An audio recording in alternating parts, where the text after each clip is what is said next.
Good morning అండి. So ఈరోజు అయితే ఎందుకో ఒక చిన్న టిప్ చెప్పాలనిపించింది.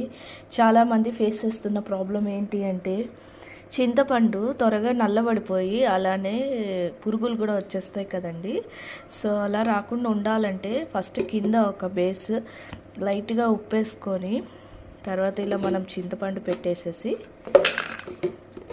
పెట్టేసేసి మళ్ళీ దీని మీద ఉప్పు, రాళ్ళు ఉప్పు ఉన్నా పర్లేదు, మామూలు మెట్టటుప్పు ఉన్నా పర్లేదండి. ఇలా వేసేసి కనుక మనం టైట్గా పెట్టేసామంటే ఎలాంటి పురుగు కానీ సో నల్లపడ్డం కానీ చింతపండు అలా జరగదండి.